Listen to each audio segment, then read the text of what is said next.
All right.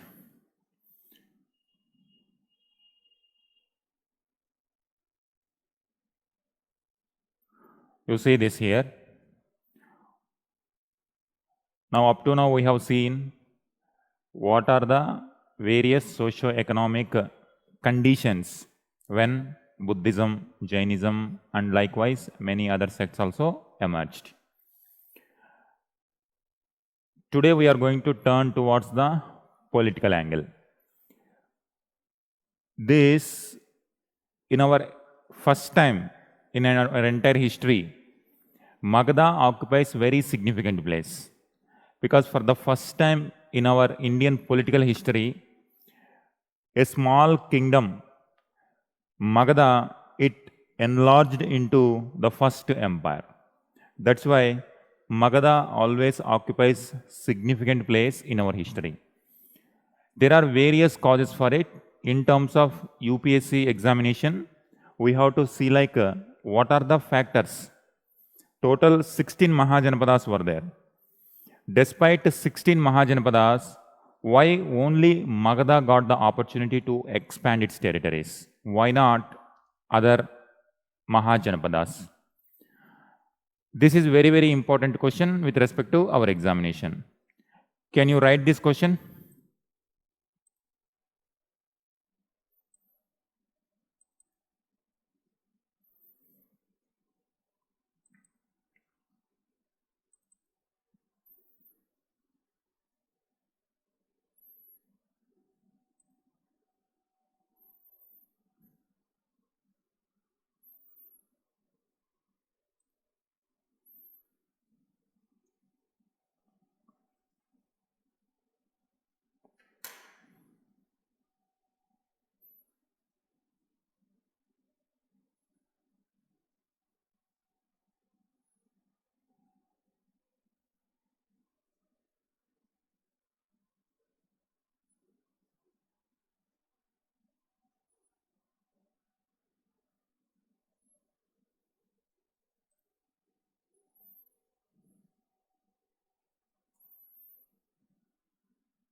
Write this.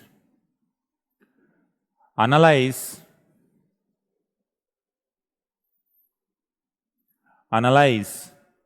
the causes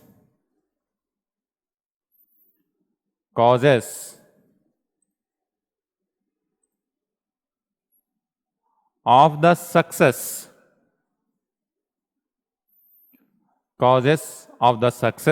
of the Magadhan imperialism,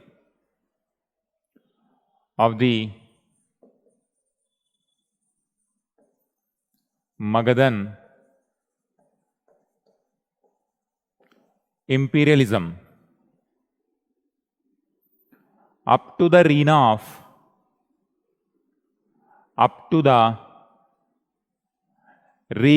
of Ashoka the Great. Ashoka the Great. This is one question. It was asked in 2001.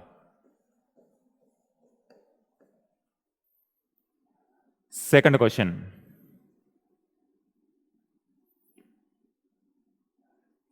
Trace the rise of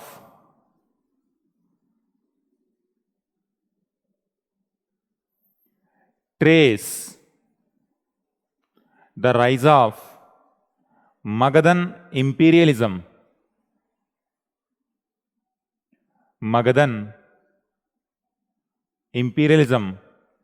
up to the times of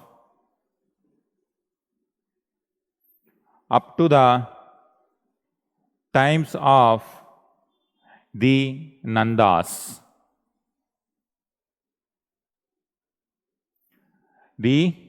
Nandas. Full stop. Discuss the factors. Discuss the factors that contributed to its success. That contributed to its success.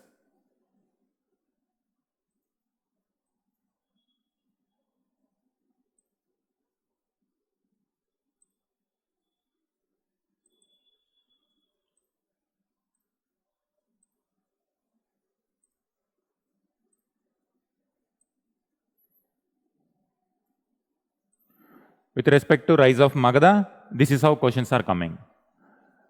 Just we need to have idea that when in comparison with other Mahajanapadas, why Magadha got the opportunity. You please make India map.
Now you mention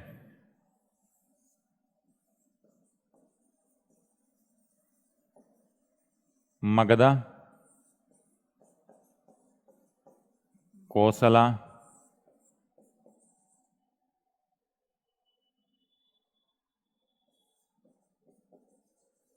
Kasi,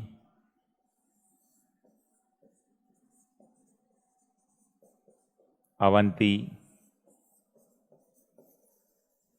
Anga. Various Mahajanapadas, Anga, Magadha, Kosala, Avanti, Kasi, and in addition to that,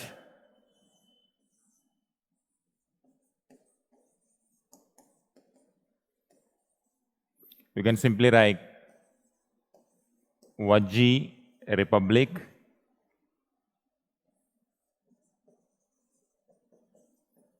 Malla Republic. These are few examples of republic nature. When it comes to Magadha, monarchy, Kosala also monarch, Anga monarchy, monarchy, monarchy.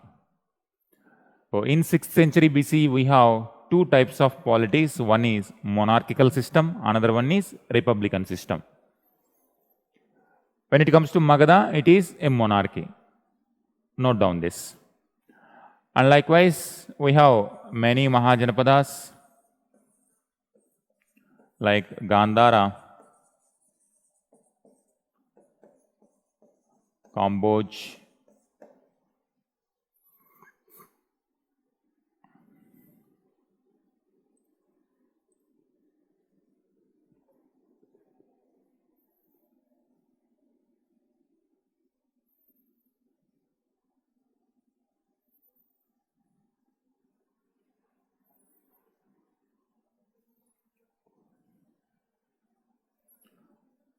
just mention this.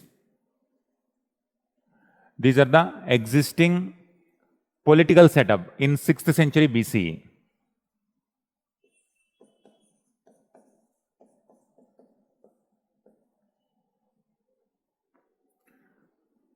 In 6th century BCE. Now, if you observe this, initially it was a small Mahajanapada. Now you observe this. This is how it is expanding over a period of time. First, you observe how it is expanding. Deccan, Afghanistan, Pakistan area, and all this. Now you see the timeline here. Here during Bimbisara, Ajatashatru, Shishvanaga dynasty, Nanda dynasty, Chandragupta Maurya, and after that Bindusara, then Ashoka Maurya. Starting from a small Mahajanapada, or initially it might be called as Janapada. Then it became one of the Mahajanapadas, and from there its imperialist attitude made Magadha the first pan-India empire in our Indian history itself. This is how it continuously expanded over a period of time. Now, what are the factors behind this? That is the main question. So next you give the heading.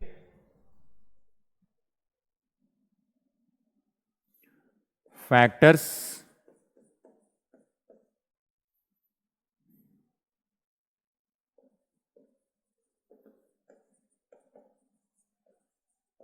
behind the rise of Magadha.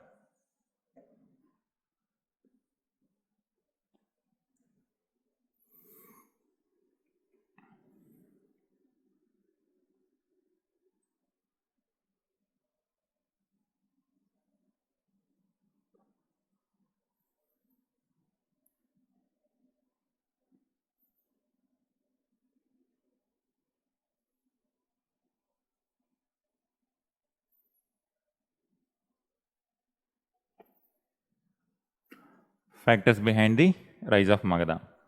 Now, we need to have idea about geography. We are already seeing the geography for a very long time.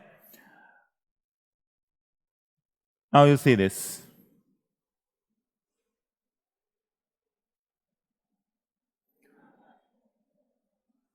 Now you tell me,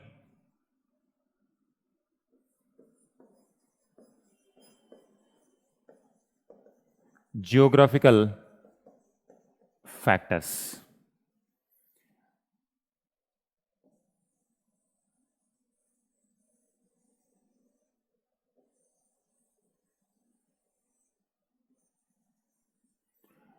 Now this one,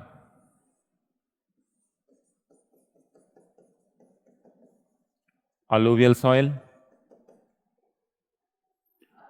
Once alluvial soil is there, then agriculture productivity increases. It can give more taxes. And this area is also Gangetic plain having thick forest. Gangetic plain, thick forest. And this forest provide the raw materials like wood and also war materials. This wood can be used for construction purpose for both residential or urbanization or for military equipment. It can provide elephants, which are very much essential for the war. Next, here we have hills. This is also nearby Chota Nagpur plateau.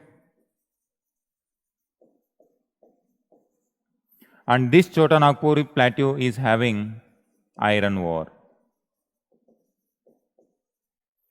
Iron is very, very essential in understanding or in making agriculture more productive also.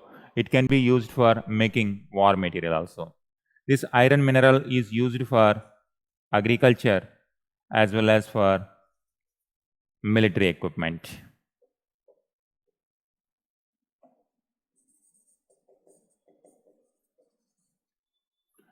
Military. Now, in addition to that, these also the area of many rivers. Ganga river flows and so many tributaries. Ganga and its tributaries. Now you see this geographic location helped Magadha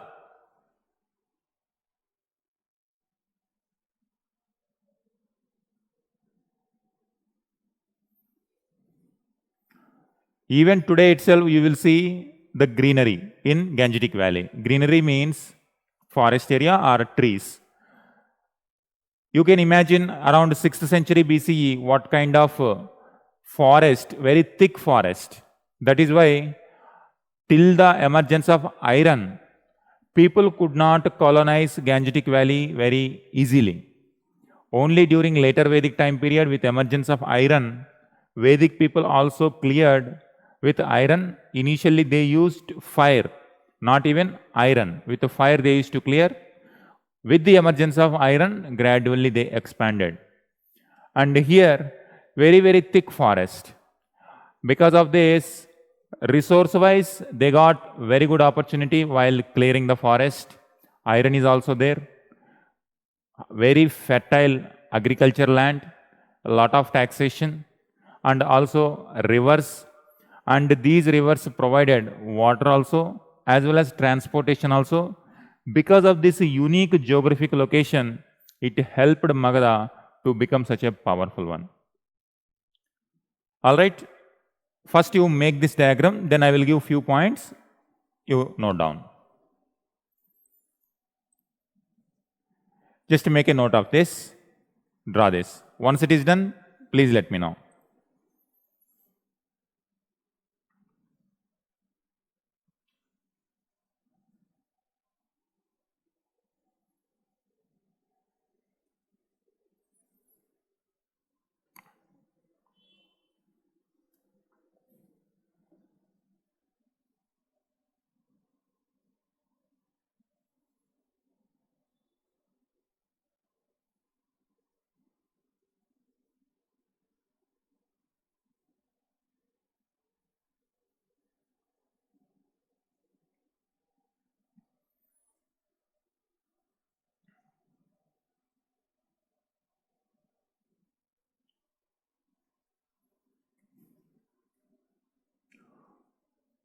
So this is only under geographical factors. I will give sub-points one by one so that you will have proper idea. So first you make this image, you note down this, then I will give 4 points, note down.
Done?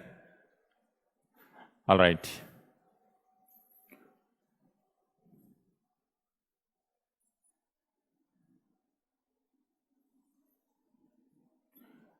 Then you keep giving the subheadings like this.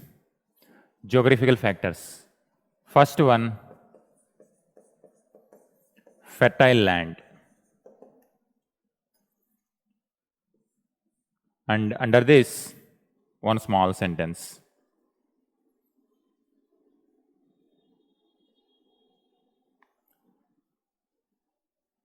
The region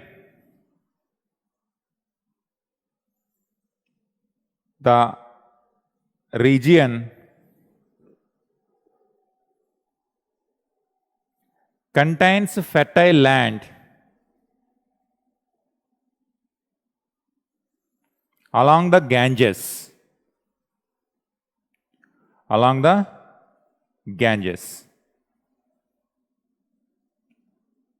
It ensured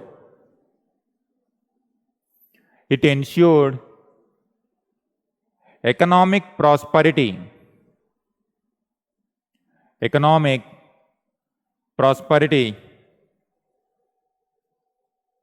through agriculture.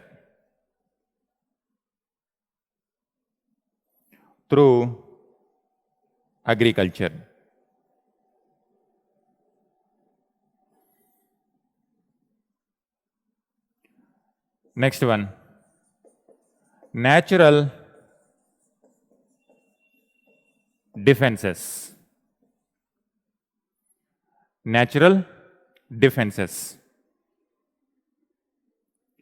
Magadha was surrounded by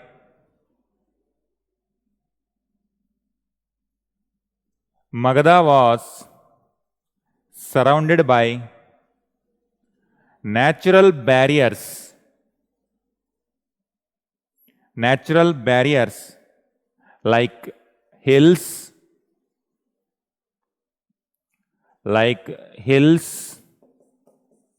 and rivers.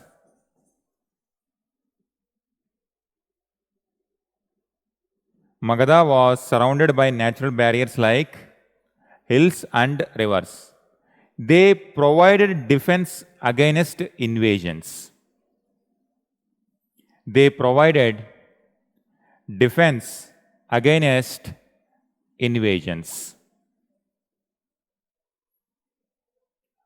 Earlier also we have seen that this particular factor is very, very crucial. Why industrial revolution took place in Britain? One factor is going to be geographical factor. And what is the factor behind the rise of United States of America? Once again, one factor is going to be geographical, because geography plays very, very important role.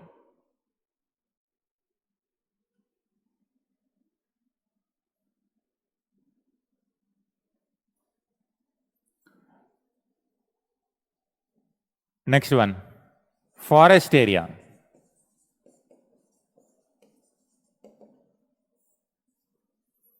Forest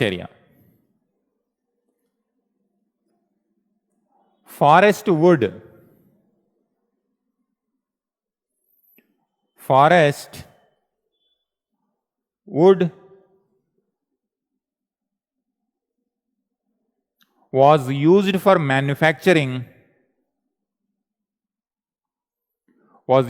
manufacturing military equipment,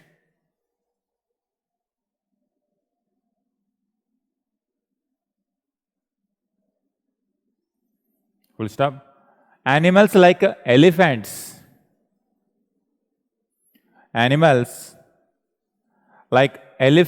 were used in military. Elephants were so powerful and one of the major wing of military in those times. Even Alexander the Great and his army, they were also afraid of elephants when they saw in the northwestern part of India. That shows how important militarily elephants were. Forest area.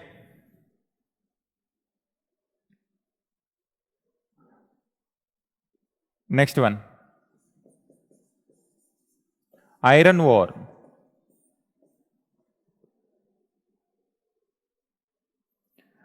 The presence of iron mines,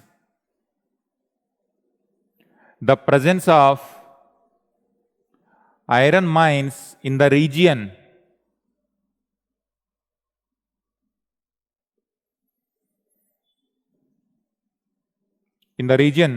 provided resources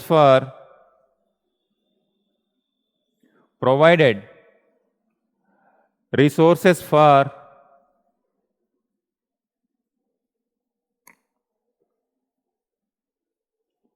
tools and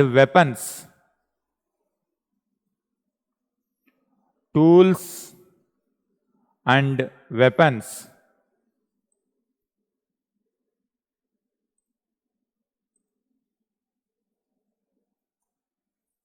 for military,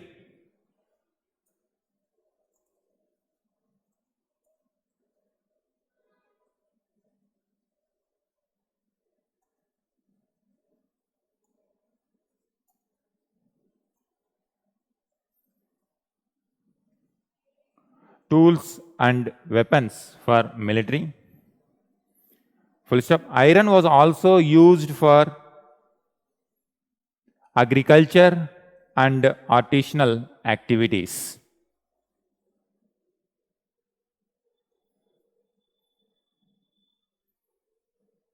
This is geographical factors. Now these are geographical factors which helped Magadha to become powerful kingdom. Next heading, economic prosperity.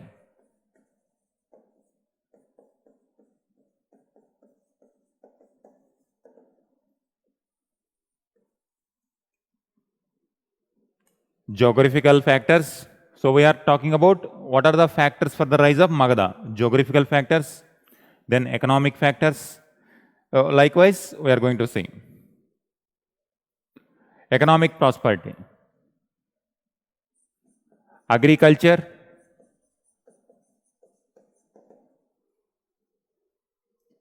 a strong agrarian base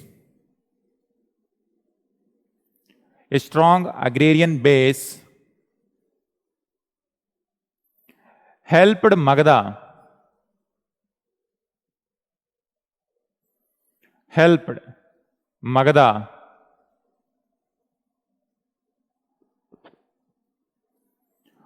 to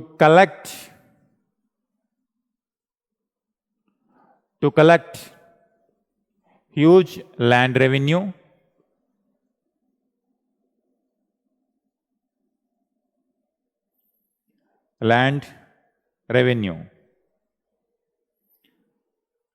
Agriculture also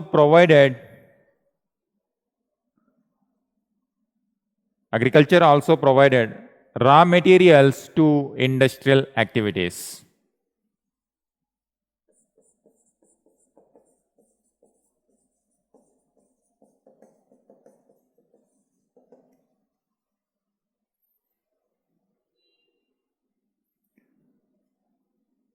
Magadha also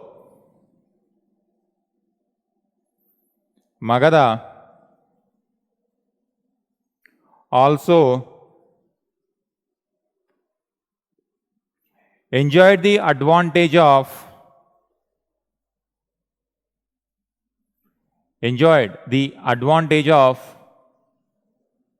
industrial activities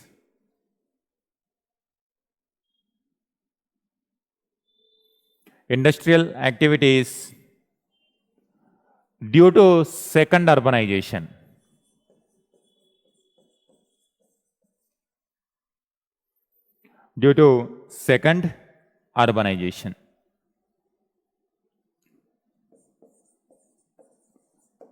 Trade.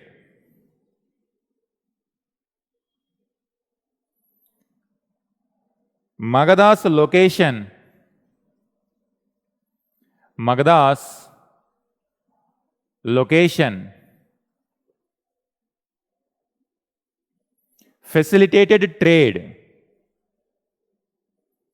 facilitated trade both inland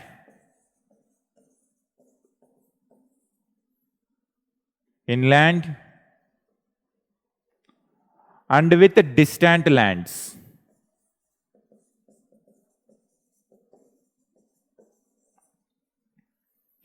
distant lands. It ensured a steady flow of revenue. It ensured steady flow of revenue.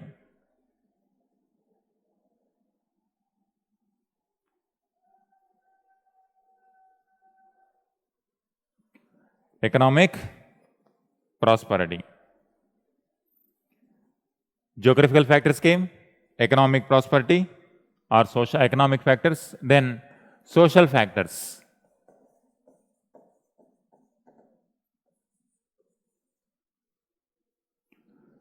The society in Magadhan region,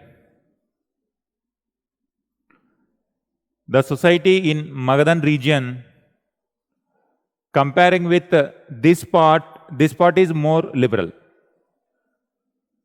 Society in Magadhan region is more liberal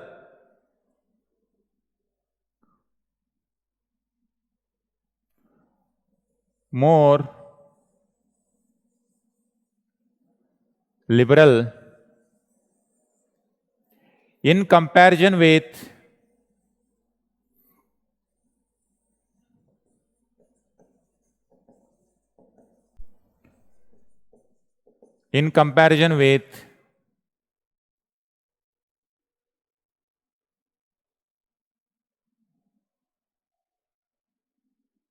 Western UP and Delhi regions. Western UP and Delhi regions, in bracket Kuru and Panchala region. Kuru and Panchala, they were very rigid in nature because Vedic traditions are very strong in this area. Brahmanical influence is more. When it comes to eastern part, the Brahmanical influence is not that great at this point of time. Liberal in nature. This liberal society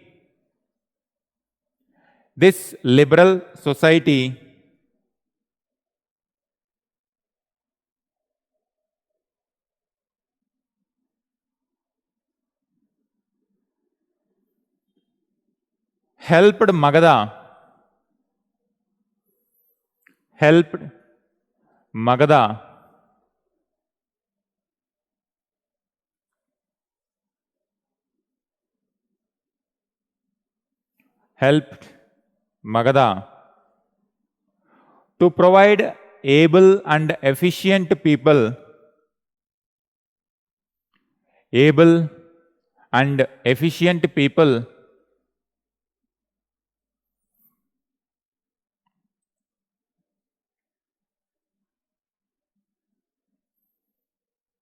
in fields like military and administration.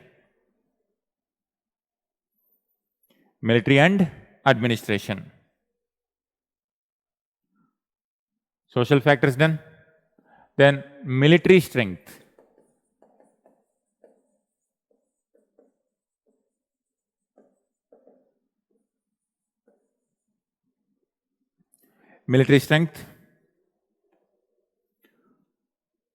Large army.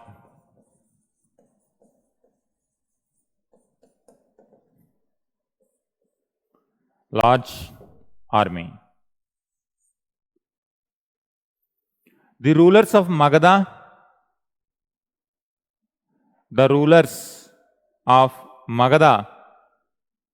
maintained a vast standing army.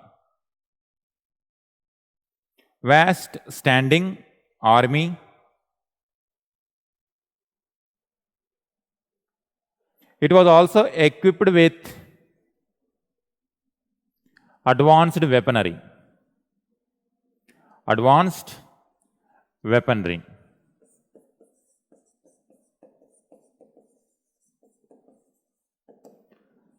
Next, fortifications.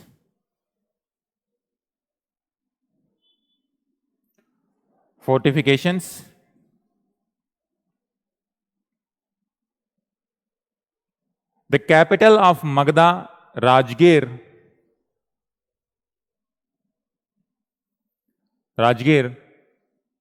surrounded by hills.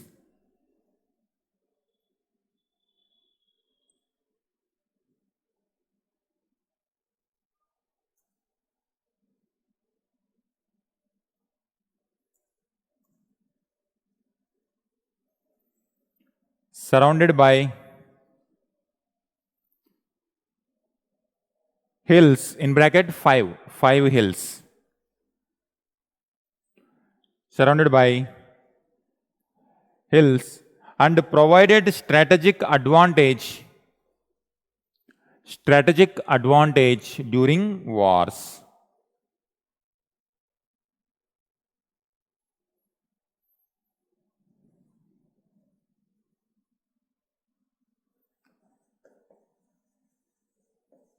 Next, strong leadership. Geographical factors, economic factors, military factors. Then we are talking about strong leadership. Magadha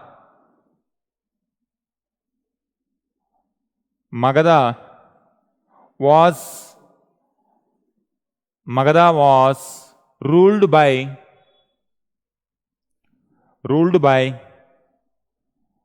various efficient dynasties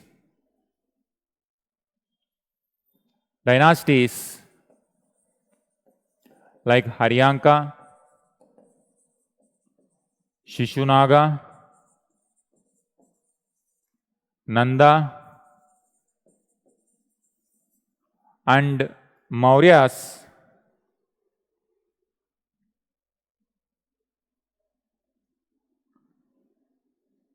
Haryanka, Shishunaga, Nanda, and Mauryas. They contributed for the expansion and consolidation of Magadha.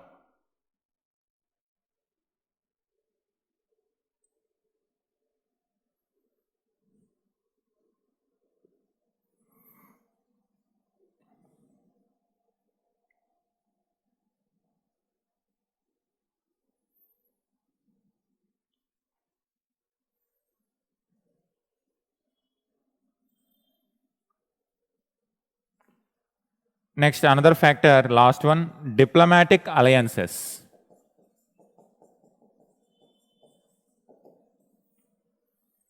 Diplomatic alliances. Rulers like Bimbisara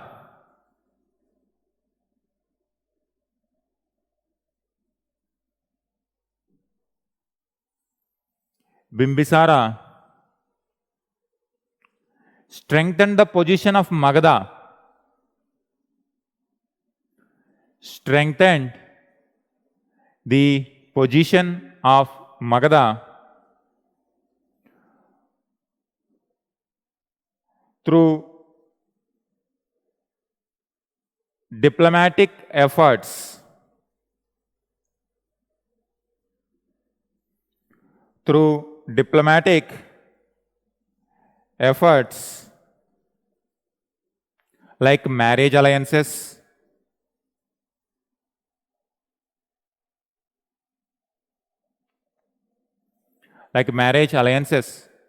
and peace treaties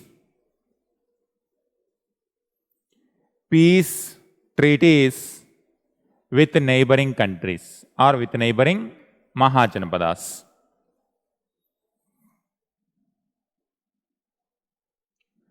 With neighboring Mahajanapadas.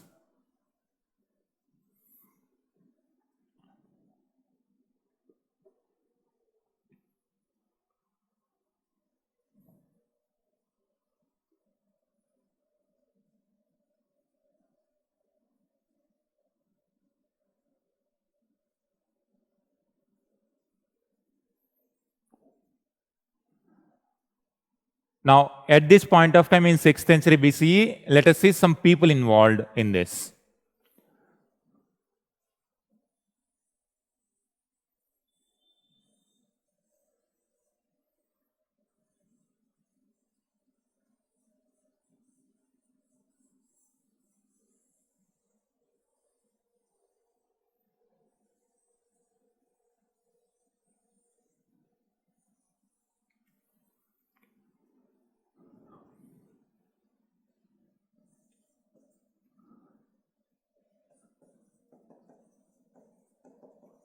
Bimbisara, when it comes to Magadha Mahajanapada, and his son Ajatashatru,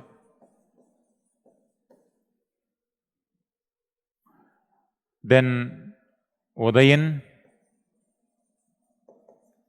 likewise, and when it comes to Kosala, one important ruler, Prasenajit,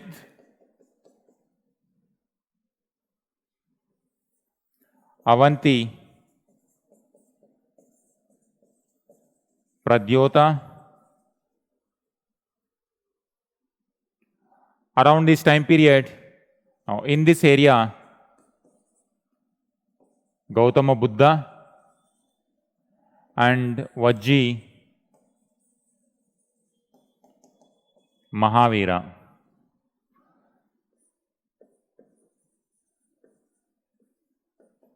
People in 5th, 6th centuries BC.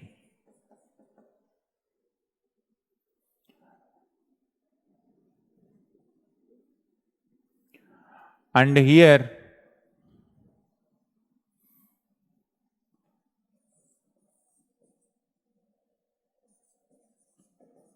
Vascha, there was one ruler called Udayana.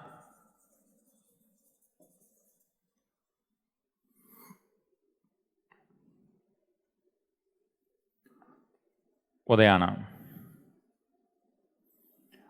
There was one physician called Jivaka, a physician, belongs to Magadha.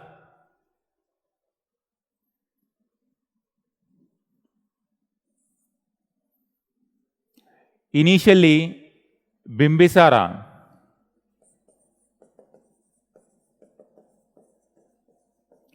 he annexed Anga Mahajanapada. Here people names were not there. Anga was annexed by Bimbisara. Then through marriage alliances,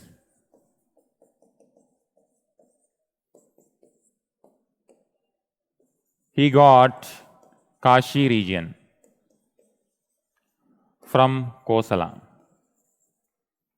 Kashi region was under Kosala. When Bimbisara had matrimonial relationship with Kosala, Kashi was added to Magadha. After him, Ajatashatru came. Ajatashatru followed outright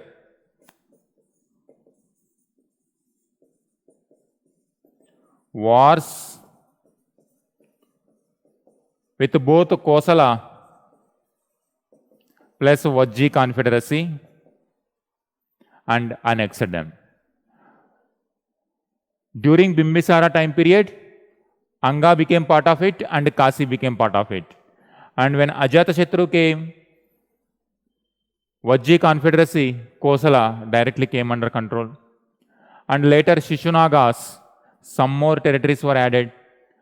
When Nandas came, they expanded huge territories. Nandas, huge territories, and he expanded even to the Kalinga region also. And this we know about Karavela inscription. In 1st century AD, we are going to see after Mauryans, in post-Mauryan time period, Kalinga region was ruled by a ruler called Karavela. Karavela has issued an inscription near Hathigumpa area, Hathigumpa inscription. In that inscription, he mentioned that during Nanda time period, Kalinga was invaded and some of the Jain Tirthankaras images were taken away by Nandas. Karavela brought them back to Kalinga. So this information comes from Kalinga Karavela. That happens after post-Mauryan. Those developments were post-Mauryan, but they referred to Nandas. This shows Nandas expanded their territories to much larger extent. and the remaining part, whatever is left, that was controlled by Chandragupta Maurya.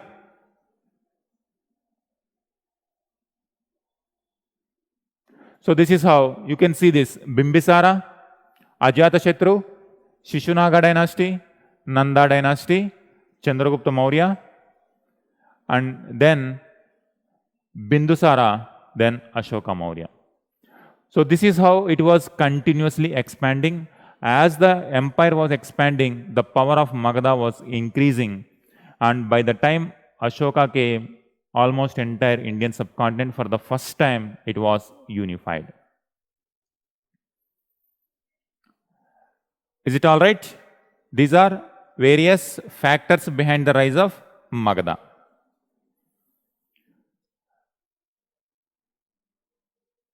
Now, Magadha is a monarchy type. Around the same time, there were republics also. We have to see the difference between republic system and monarchy system. For example, just to give the difference, you give next heading, republics during Mahajanapada period.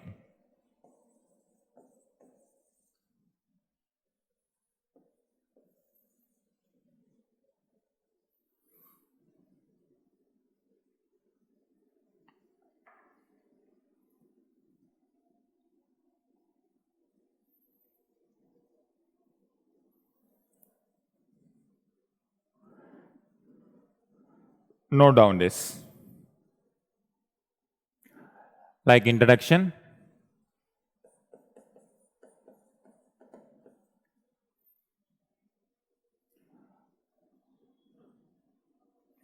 the Mahajanapada period in ancient India, the Mahajanapada period in ancient India was marked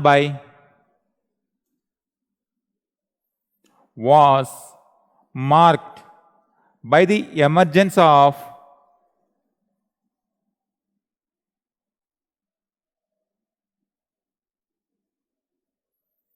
emergence of 16 major kingdoms.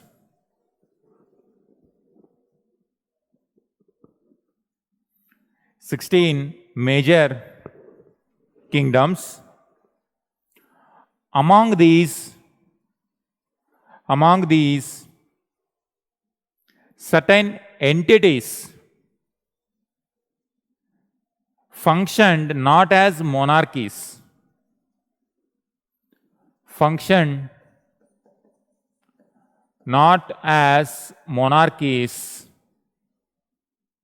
but as republics.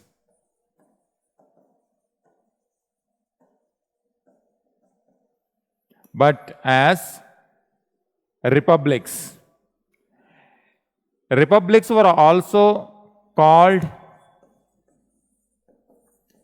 Ganasanghas.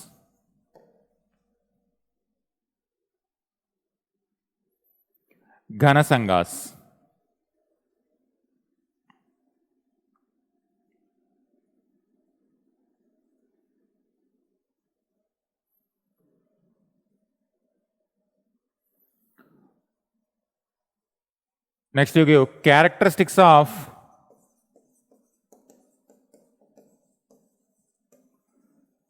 republics.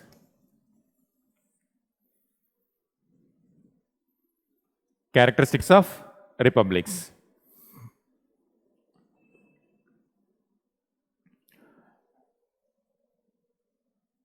I am drawing map here. You need not to draw this one. Just for explanation, I am going to give this.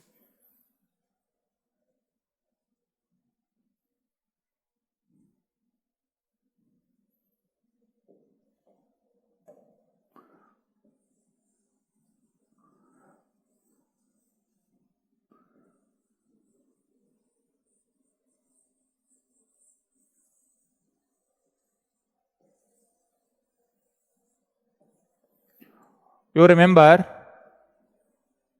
during early Vedic period,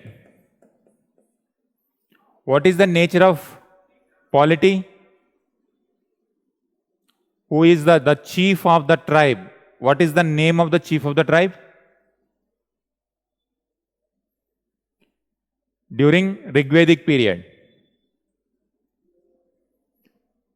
Please recollect. This is tribal in nature. The chief was Rajan. Was he a hereditary post or was it elected? Was it elected or hereditary post during early Vedic time period?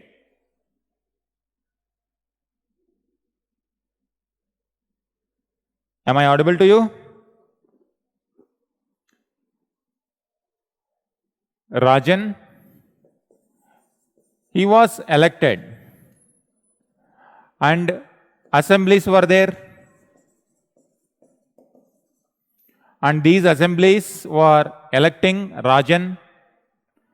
Democratic elements, people were involved in the decision making. But you can think of this because this time population is less population, and tribal people were grouped, very few people, 20-30 people, maybe one group. As they move towards Gangetic Valley, now the political system changed. Population increased, and Rajan also become the hereditary.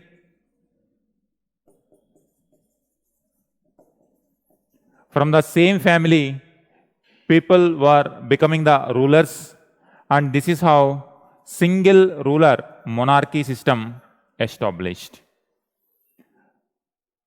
But still, when some of them becoming monarchies, but still some of them are in this nature only. With some more little bit modifications, these early Vedic political system continued in the form of republics. So in the Himalayan region, in this area also some republics existed, and in this area also some republics existed. And two important republics from Buddhist text we know, one is Shakya Republic, to which Buddha belongs to, and another one is Vajji Confederacy, to which Mahavira belongs to. And this is very, very important during Indian Constituent Assembly debates, whether India had a republic system or not. Because when it comes to republic, for the first time in our world history,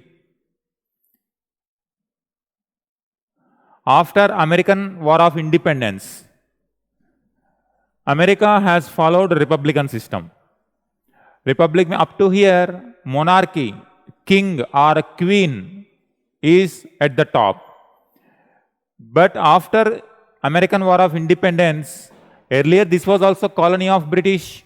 That means head of this land also British king or queen. But after that, once they became independent, they did not choose monarchy. They have chosen a republic system. That means from common public, one person from common public become head of the state. That is how republic system became very popular, and these republic ideas entered into different parts. After French Revolution, this is 1770s, then after 1789 and 1790s, France also tried a republic system. It's a continuous experiments will go on there, and many countries followed republic system thereafter, and naturally it affected Indian subcontinent also. Now when we were trying to read our own history, we come to know that our own past, ancient times, we were having a system called republic system, Ganasanghas, but even though it is not the similar type, whatever we are seeing today in modern 20th century, 21st century republic system is different. But some kind of these elements were there in our history in 6th century itself. That is why these two occupied a very significant place in our history. That whether India was a republic, democratic, because in those times, monarchy, rulers, it was very common theme. Under those circumstances, if India was having a system called republic, it was a achievement or it is something which Indians should take pride of it. But exactly we cannot compare them with the present day republic system. But in comparison with the monarchy, definitely they were more liberal, more democratic, and more egalitarian in comparison with the monarchies. So this is how the republic systems were existing. Now I will give few points, the characteristics. You note down up to here. Just to make a note of it, because these republics were remnants of early Vedic tradition.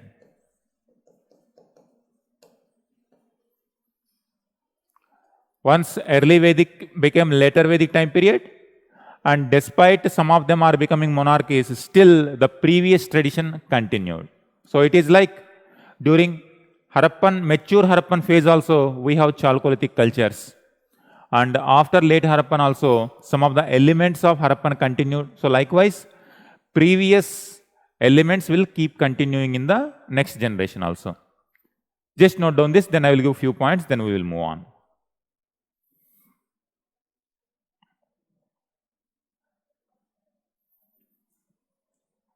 And please let me know once it is done.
Done? Okay, very good.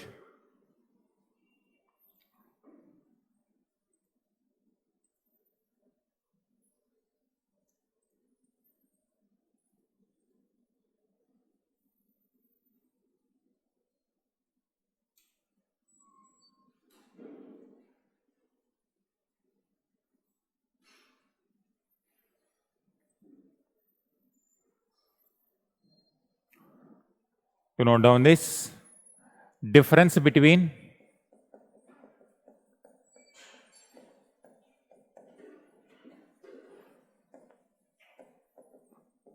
republics and monarchies.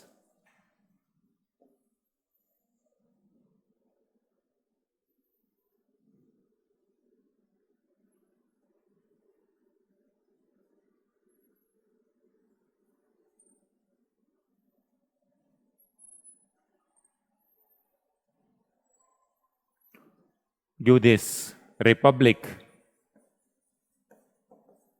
and monarchy.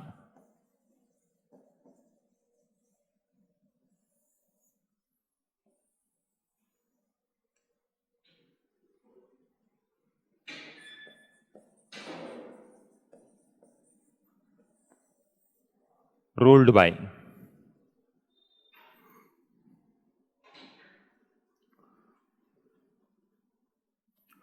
ruled by. When it comes to monarchy, single ruler, that's why monarch.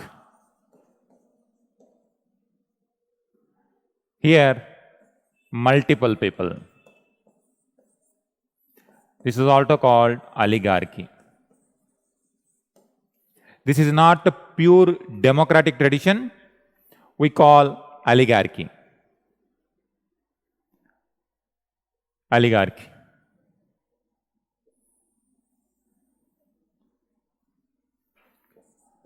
And which Varna system? Kshatriyas ruled. And here also Kshatriyas only ruled. Here, single person rules the entire kingdom. Here, multiple Kshatriyas came together, and you can think of. For example, in the present circumstance,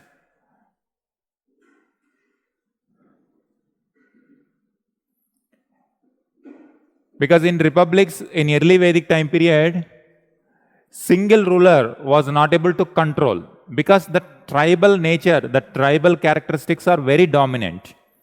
And in that, people expect equality among the major tribes. And even today also in this geography, the present day 21st century, even if you identify the Afghanistan region,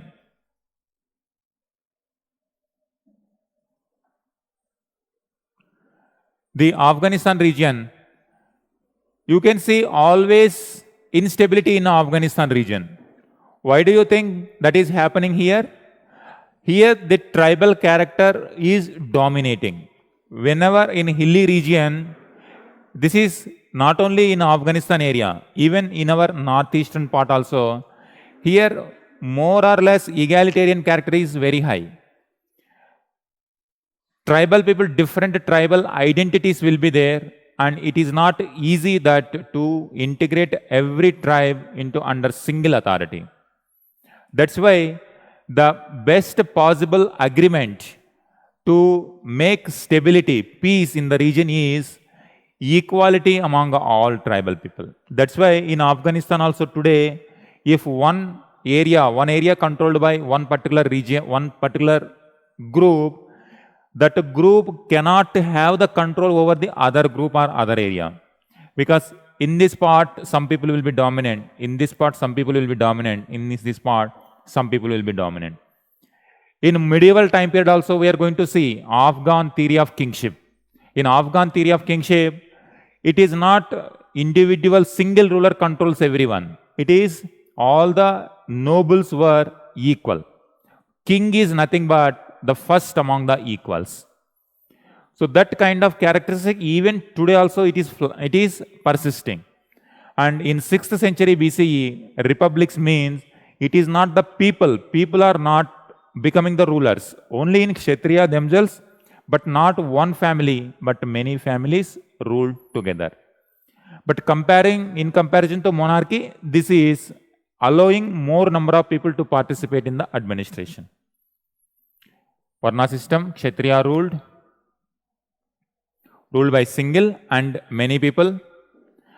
And the role of Brahmanas. Role of Brahmanas in monarchy dominated. And here, no role.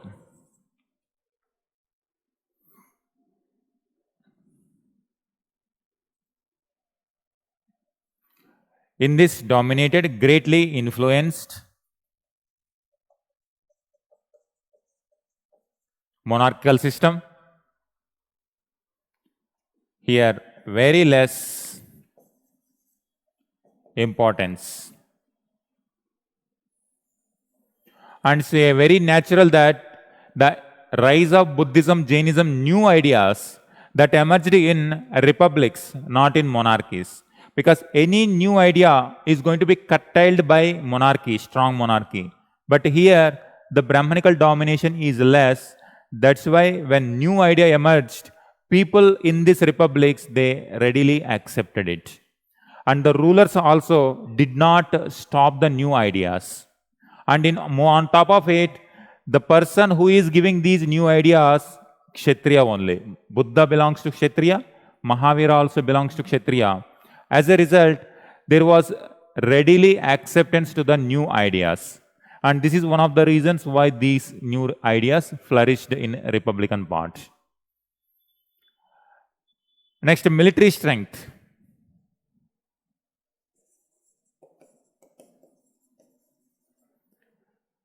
Military strength.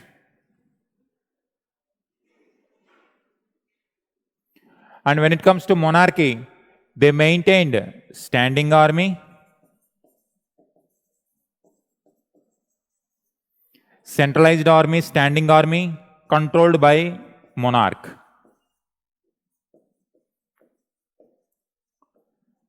Single administrator, one person controls everything.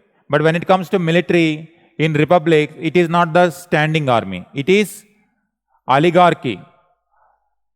Different rulers, every oligarch, every Raja was free to maintain his own. Every Raja maintain army. And whenever war is inevitable, all these Rajas, they pull the army and they fight. Same is the case with when it comes to early medieval time period, early Vedic time period. Here there was no standing army, but whenever war comes, then every person in the village come and fight. And when it comes to republic nature, this is a little bit modification, but it did not like a monarchy. Single Rajas, so many Rajas were there. Each Raja maintained their own army. And whenever war comes, all these people come together and fight against the enemy. When it comes to monarchy, single ruler controls entire army. Next, revenues. Revenue.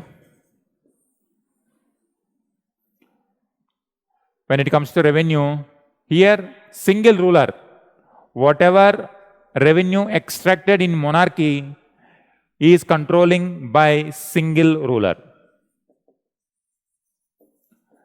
Single ruler controls the treasury. But when it comes to this, every Raja shares the revenue.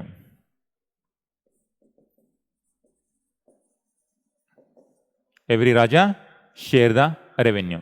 For example, Lichavi. In Vajji Confederacy, Lichavis, in this confederacy, Buddhist text mentioned there were around 7,000 plus Rajas. You can think like this. So 7,000 plus Rajas. Now these many Rajas were there in Republic, not the single Raja. These many Rajas. Whenever revenue comes, everyone shares. Whenever military fight comes, every Raja pull the army. And individually also, under every Raja, there is a territory, and in the territory, they used to rule. So it is like, you can say, some kind of feudatory relationship, but not the complete republic what we are seeing today. But definitely it is more democratic in comparison with the monarchy type.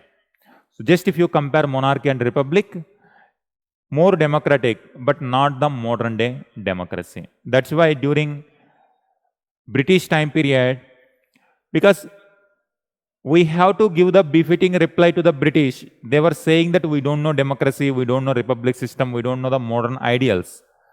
That is why in those circumstances, nationalist historians had to overemphasize this particular fact. And they glorified this fact. But critical analysis says it is not, we cannot easily say that they are exactly like the modern time period, but no doubt in those particular times, they are more democratic in comparison with monarchies.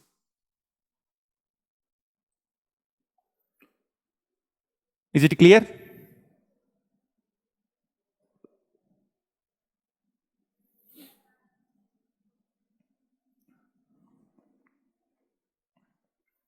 You write some more broad characteristics. Difference we have seen. Characteristics of republics.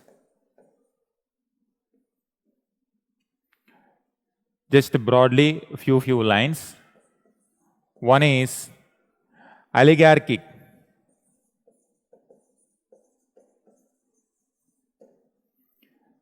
Oligarchy.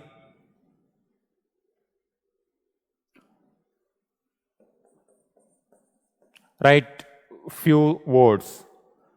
Power was vested in an assembly.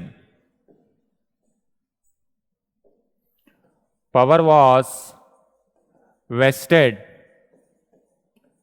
in an assembly rather than a single monarch.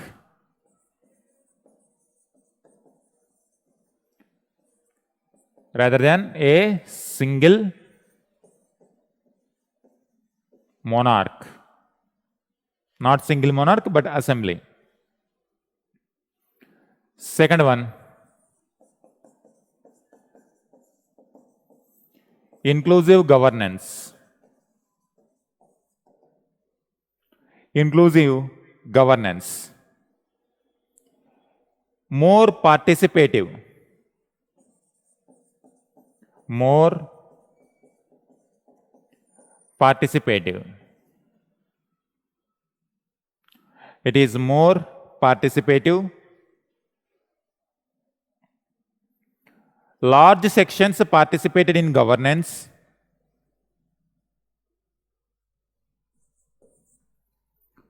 Large sections participated in governance.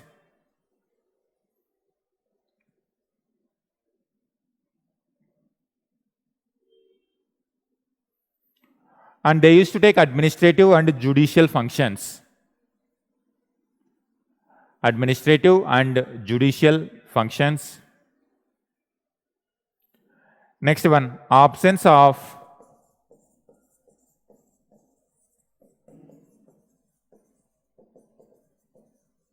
hereditary monarchy. Absence of hereditary monarchy. No hereditary kingship. No hereditary kingship, one king. In case of monarchy, one king, after that another monarch in the same family, succession. But here it is not like that. Within Rajas, because many Rajas, they used to combinedly take the decision.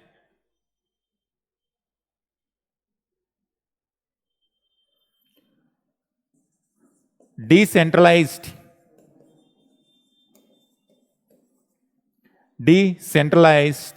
power structure. Decentralized power structure.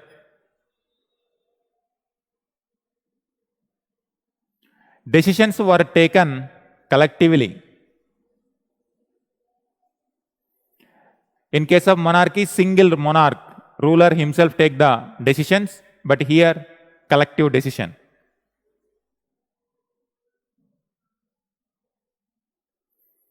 Legal judicial system, own legal and judicial systems.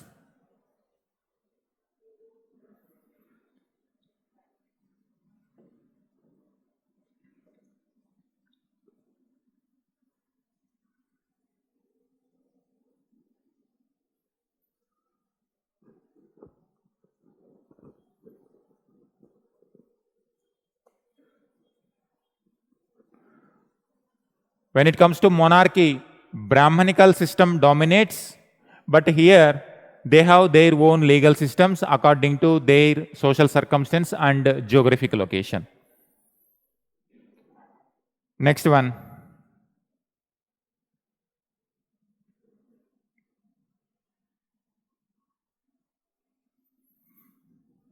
Military.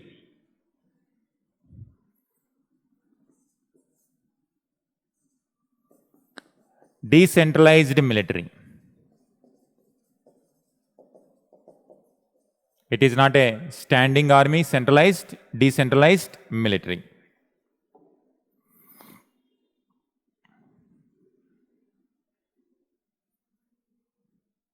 This is how these republics used to stay. And these republics, they used to survive. During Mahajanapada time period also some were there. And during Mauryan time period also survived. Later, post-Mauryan time period also. And it continued till Gupta time period. Survival. Just you can mention one timeline.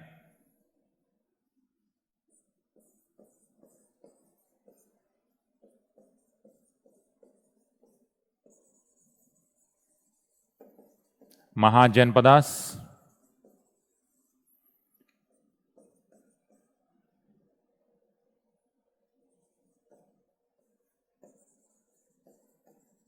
Mauryan time period.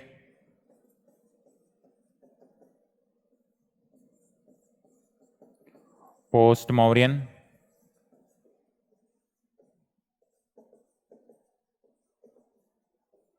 Gupta time period. After this decline. Republics decline. In Gupta time period, we will see that Samudragupta, some of the republics were conquered by Samudragupta.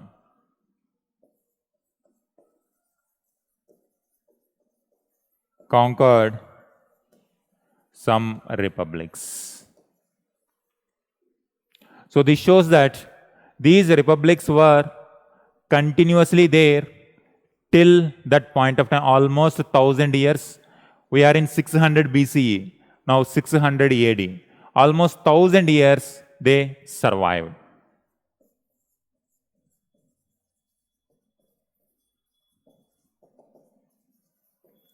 Almost for 1,000 years they survived. You mentioned this.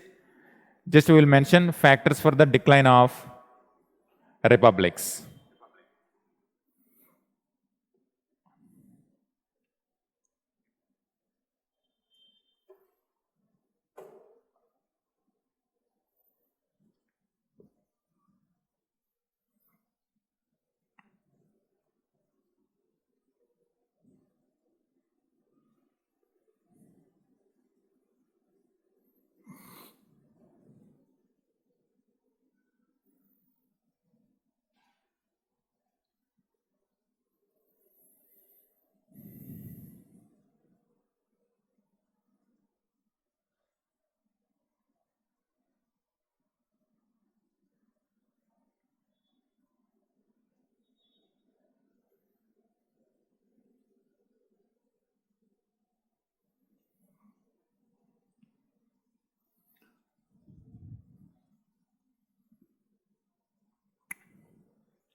Is it done? Factors for decline of republics.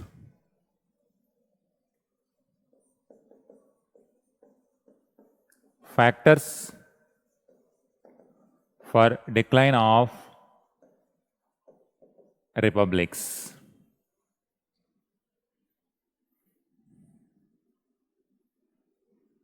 And these factors almost universal factors anywhere. One is internal weakness,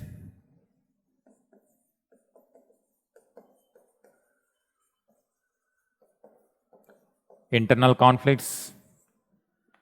Second one,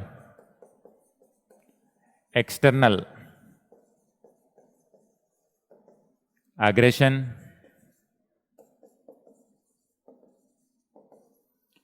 Assimilation.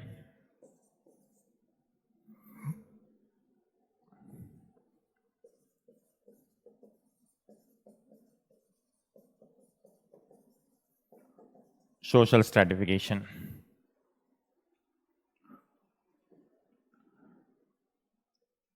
You can see, like in early Vedic time period, some kind of political system was there. And gradually that gave rise to monarchy.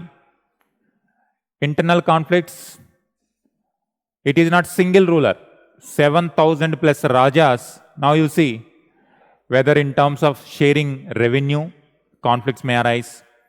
During war time period, if everyone has to mobilize the army, then conflict may arise. When it comes to legal system, judicial system, different people have different ideas, conflict may arise. This is how, when there are so many differences and so many rajas were there, internal conflicts. So it is like centralized leadership. If there is no centralized leadership, conflicts do arise. External aggression, when it comes to Ajatashatru, almost for 16 years, he continuously fought with Vajji confederacy. External aggression, monarchies were trying to expand their territories. And when they are trying to expand, if internal weakness is there, and they cannot take the decision on the spot, their decision making delays.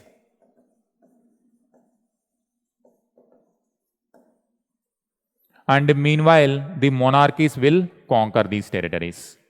That is how monarchies' external aggression, monarchies' imperialism affected them. They were not able to fight because weak decision making, because so many people were there, decision making becomes slow.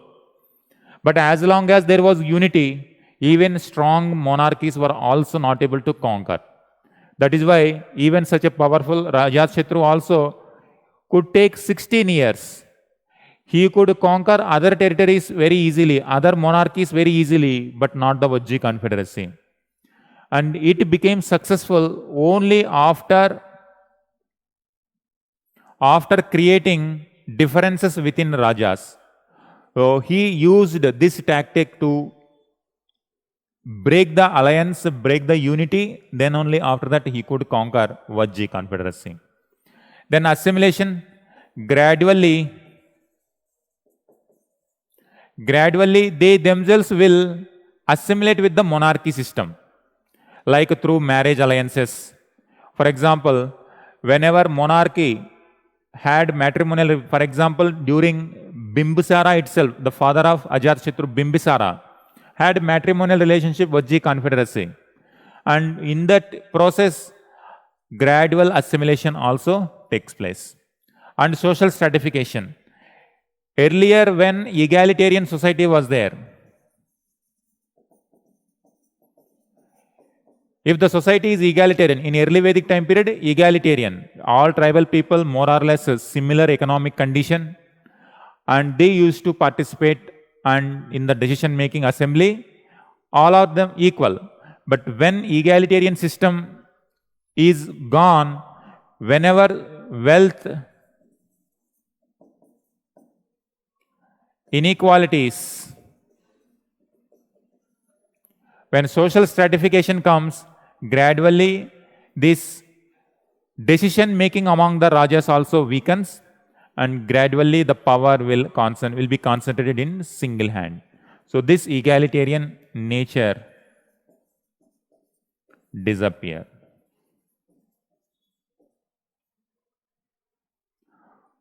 As a result, gradually these republics. And here external aggression means Ajatashatru, one example. Samudragupta, another example you can give. Note down this.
Please let me know once it is done.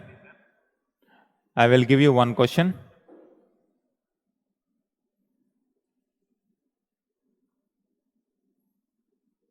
Okay, done.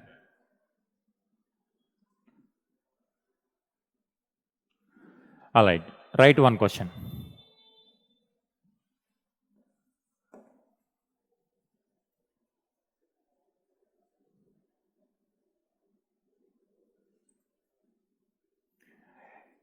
Give an account.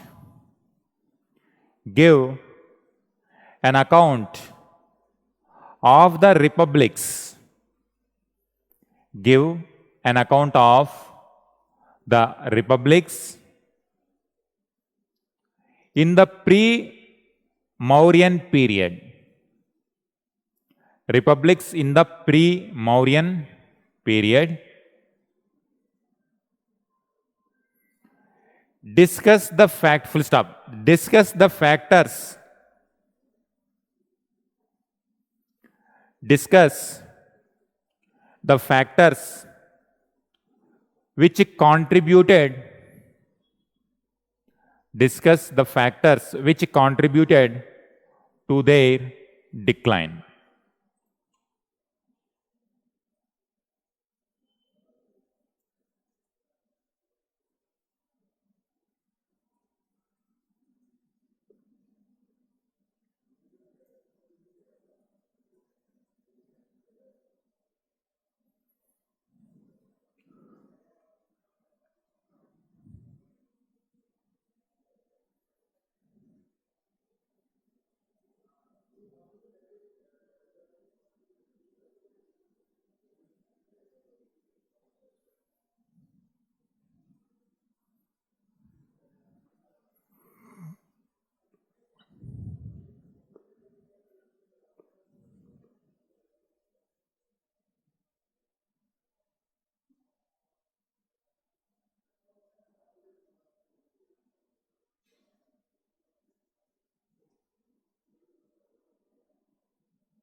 Hello, students.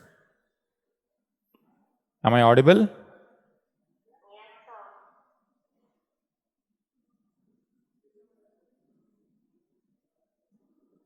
All right.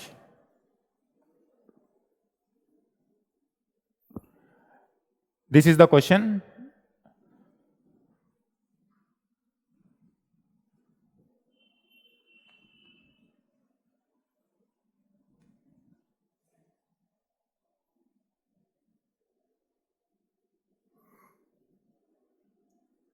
Screen sharing is missing.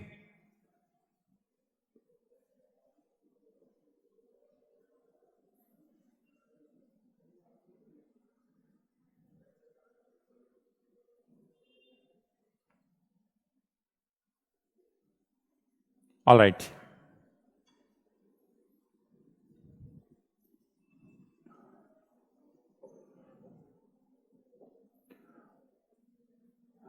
This question you make tomorrow when you come, you write it. It's like assignment for you. You note down homework. And up to now, Mahajanapadas and republics, and whatever the structure we got up to now, now onwards it is going to be repeated, like a similar kind of ruler contributions, administrative structures, then economic setup, social hierarchy, Varna system, almost tomorrow onwards. Tomorrow initially we will see the invasions, external invasions.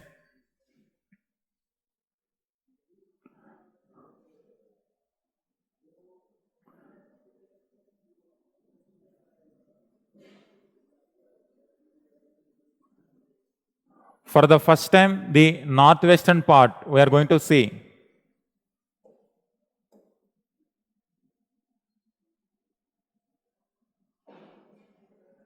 This area. Like you need to come, tomorrow onwards what we are going to see, that whatever theme that is going to happen in terms of invasion, it is going to be a recurrent theme. For example, during Harappan time period, after mature Harappan they got declined, and the late Harappan people entered into different parts, and this tradition continued in other parts in other time period. Migration of Mauryans, Aryans we have seen. Then after this, once Aryans entered this area, a unique culture emerged, and this culture entered into Gangetic Valley also. Another unique type of culture emerged, and this culture became foundation for the Indian culture.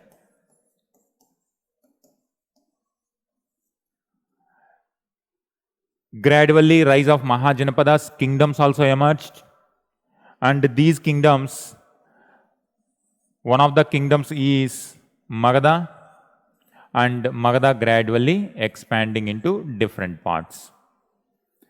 Meanwhile, when in this area a kingdom expanding its territories, similarly in other parts also similar kind of developments were happening. For example, in Iran, they were also expanding their territories. And similarly, in Greece also, later these people are going to expand their territories. And when people are expanding their territories, you will find the conflicts in the boundary regions. So these continuous conflicts is the recurrent theme of Indian history, and in world history also same is the case. These people are expanding, conflict do arise. Similarly, in Iranian side, these people are expanding, Greek side expansion. Now you will find the conflicts. For some time they dominate, for some time these people dominate, and sometime these people dominate. And this, starting with Iranian invasion, then Greeks, military invasion is political development. But after this, after the wars and battles, after the annexation of the territories, the next development is going to be mixing, assimilation. Once assimilation is done, then politically, economically, culturally, many developments are going to take place. And this culture, Iranian culture, interacts with Indian culture. A new type of language will emerge, new type of script will emerge, new type of political systems will emerge. This intermixing is a continuous process. For example, Harappan and Vedic tradition intermixing happened. Now after this, a new type of Indian setup emerged. When Achaemenid Empire expand, Achaemenid traditions with Indian traditions will mix. When Greek comes, Greek plus Achaemenid plus Indian traditions will emerge. Later from Central Asia, we are going to see different people like Shakas, Kushanas, they are going to come.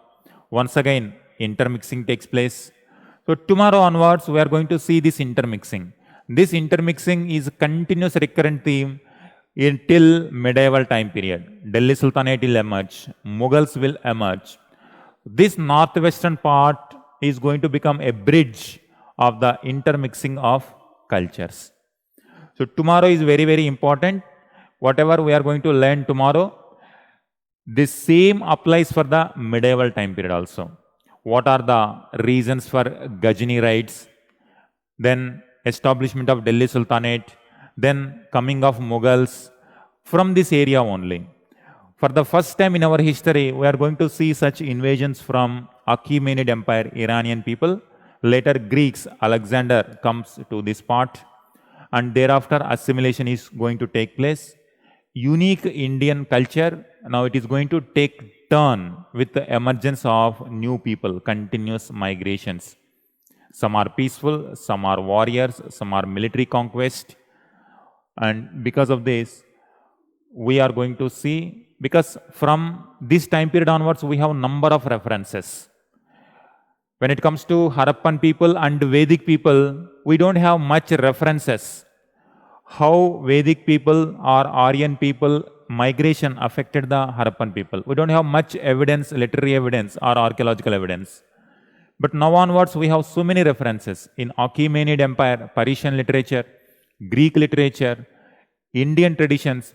All are going to help us to understand better how interaction is taking place in northwestern part of India. But tomorrow we will see this Iranian invasions and Greek invasions and the impact of Iranian and Greek invasions on Indian history. All right. Tomorrow we will continue. Today we will stop the class here. Okay. And that question you try to write homework. Okay, Sanju, thank you. Okay, Bharti, thank you.